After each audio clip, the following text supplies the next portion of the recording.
आज उत्तर प्रदेश में मोदी सरकार के कई मंत्री चुनाव हार गए, जिनमें सबसे बड़ा नाम है श्रीमती स्मृति ईरानी जी का। स्मृति ईरानी जी ने अपना पहला चुनाव वर्ष 2019 में यहां से जीता था। एक ही बार उन्होंने लोकसभा चुनाव जीता है, जो पिछली बार जीता था उससे पहले वो राज्यसभा में थी, और 2019 में उन्होंने जीता था जब वो अमेठी में राहुल गांधी को हराकर एक जायंट किलर के तौर पर देश के सामने आई थी।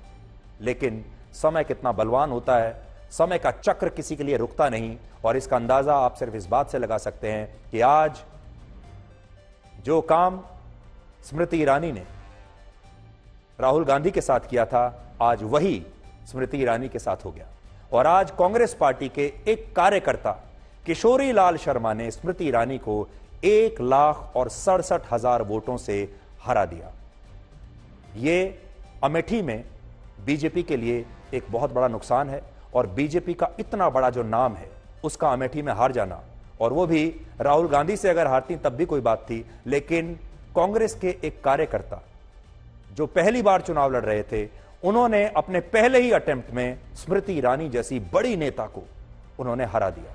जो स्मृति ईरानी ने 2019 में किया था राहुल गांधी को हराकर, वही आज उनके साथ हो गया। इसी को समय का चक्र कहते हैं, और इसीलिए हम बार बार कहते हैं समय बड़ा बलवान होता है और समय बदलते देर नहीं होती, देर नहीं लगती।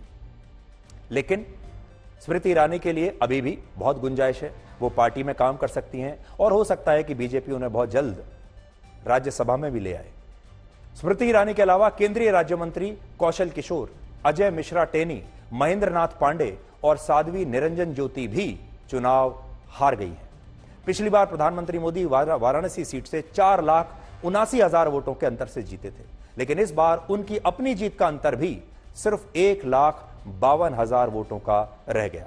जबकि राहुल गांधी इस बार रायबरेली सीट से 3,90,000 वोटों से जीते, और वायनाड सीट पर राहुल गांधी की जीत का अंतर 3,64,000 वोटों का रहा है। यानी दोनों ही जगह राहुल गांधी ने बहुत अच्छे तरीके से, शानदार तरीके से जीत हासिल की है। जो डर उन्हें पहले चुनाव से लग रहा था, देखिए राहुल गांधी चुनाव से पहले डर रहे थे।